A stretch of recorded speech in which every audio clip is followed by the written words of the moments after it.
سیدنا عبد الرحمن بن حسان بن ثابت ان سے روایت ہے، وہ اپنے والد سے روایت کرتے ہیں کہ نبی صلی اللہ علیہ وسلم نے فرمایا لعن رسول اللہ صلی اللہ علیہ وسلم، وہ کہتے ہیں کہ لعن رسول اللہ صلی اللہ علیہ وسلم، رسول اللہ صلی اللہ علیہ وسلم نے لعنت کی زوارات القبور، قبروں کی بہت زیادہ زیارت کرنے والی عورتیں، جو عورتیں بہت زیادہ زیارت کرتی ہیں، مزارات پر جاتی ہیں، ان پر بھی لعنت ہے، یا قبرستان جاتی ہیں۔ زوارات یہ مبالغے کا صیغہ ہے، یعنی بہت زیادہ قبروں کی زیارت کرنے والی عورتوں پر لعنت ہے۔ ہاں کبھی زندگی میں یا کسی وجہ سے، مجبوری کی وجہ سے کبھی سال میں چلی گئیں پورے پردے کے ساتھ اور جو آداب ہیں قبرستان کے اس کو ملحوظ رکھتے ہوئے، تو پھر اس پر لعنت نہیں ہے، کیونکہ آپ صلی اللہ علیہ وسلم نے فرمایا کنت نہیتکم عن زیارت القبور فزوروها، آپ صلی اللہ علیہ وسلم نے فرمایا کہ میں نے پہلے منع کر دیا تھا لیکن اب کرو، کیوں کہ یہ آخرت یاد دلاتی ہے۔ تو اس میں جہاں مردوں کی اجازت ملی ہے عورتیں بھی اس میں شامل ہیں، لیکن بہرحال جو بہت زیادہ کرتی ہیں وہ پھر بھی وعید ان پر ثابت ہے، اور آپ صلی اللہ علیہ وسلم نے فرمایا، جیسا کہ آپ نے فرمایا لعن رسول اللہ صلی اللہ علیہ وسلم، کہ نبی صلی اللہ علیہ وسلم نے لعنت کی ہے بہت زیادہ قبروں کی زیارت کرنے والی ان پر۔ بھائیو، ایک ایسا فعل ہے جو آج ہمارے مسلم معاشرے میں بہت سارے لوگ یا کچھ لوگ، لیکن لگتا تو ہے کہ بہت سارے لوگ اس میں ملوث ہیں، وہ ہے سود خوری، سودی کام کرنا۔ تو آئیے اس پر اللہ رب العالمین کی جو وعید ہے وہ بھی سن لیں۔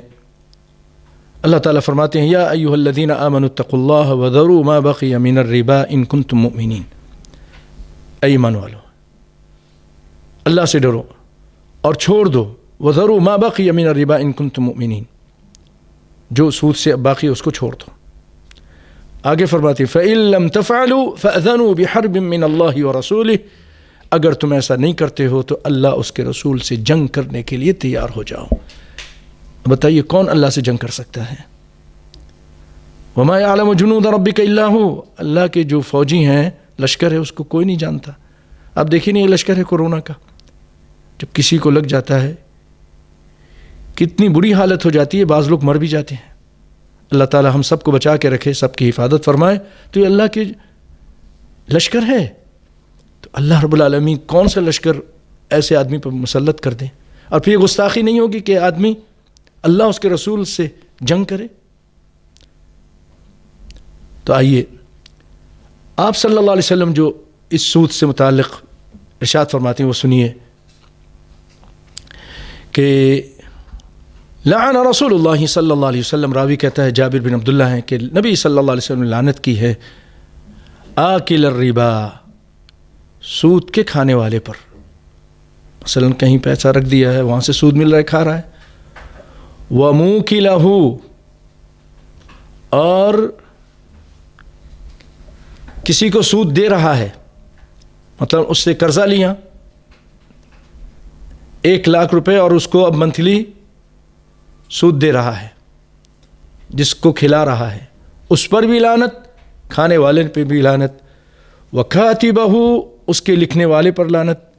وَشَاهِدَيْهِ، اور اس کے دونوں گواہ، جو 2 گواہ ہوتے ہیں نا اسلام میں کسی معاملے پر، عہد و پیما پر 2 گواہ رکھے ہیں، تو ان دونوں گواہوں پر بھی لعنت، حالانکہ نہ وہ کھا رہے ہیں نہ کھلا رہے ہیں، لیکن اس کام میں تعاون کر رہے ہیں، وہ لکھت پڑھت کر رہا ہے، اس پر بھی۔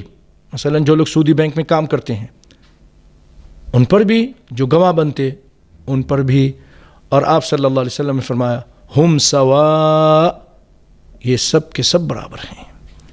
اس کو امام مسلم نے اپنی صحیح میں اور امام احمد نے اپنی مسند میں بیان کیا ہے۔